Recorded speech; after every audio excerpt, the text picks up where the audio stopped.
95 Network. This is Open Line.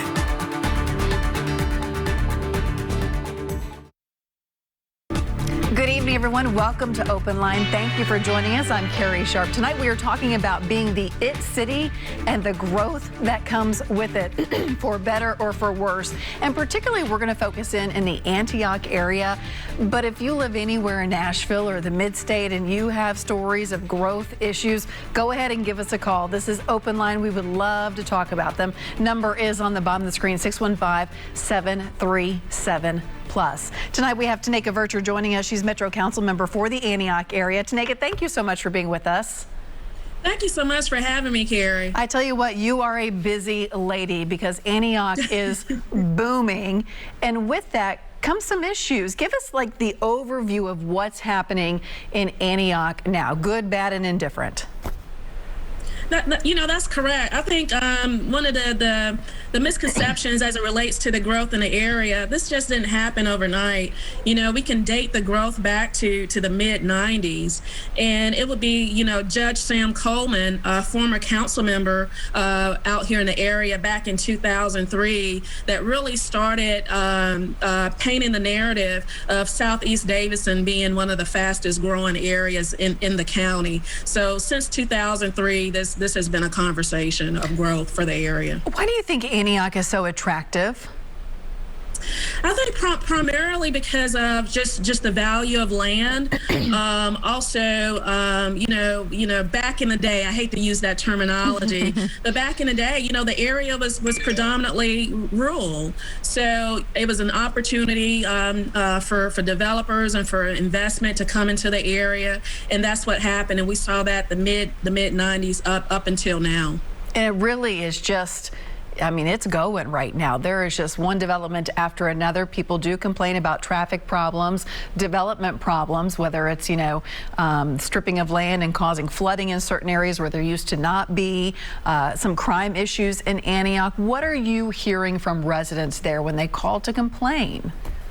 Well, what you just said, Carrie, it's everything that you just stated. It goes from public safety to school capacity to the infrastructure, and that's including the roadways and stormwater issues. What we're seeing now is many neighborhoods are flooding that never had those occurrences before until, land around them was disturbed due to development.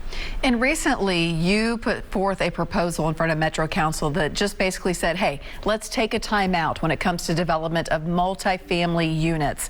And you have received a lot of pushback. First of all, tell us about your proposal.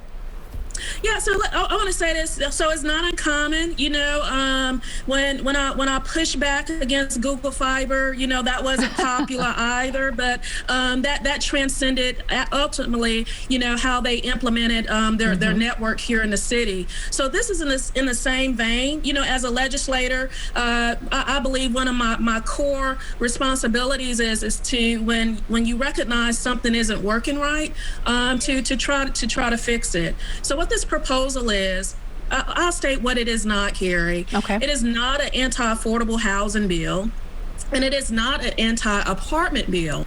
What this legislation is actually trying to do is trying to move our city in a direction that we're actually planning for growth.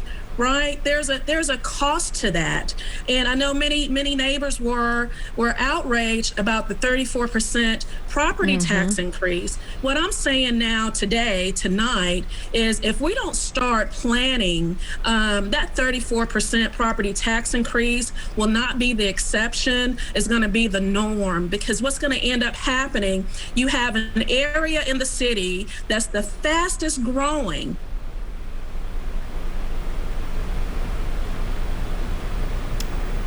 It looks like our Zoom or our Skype feed just froze, so that means it's a great sustainable growth. Oh, nope, I hear Tanaka again. Tanaka, you're back. You froze just a little bit, and I'll take you back to where you froze. Yes, you know what? It happens. That's what it's about this day and age with this technology.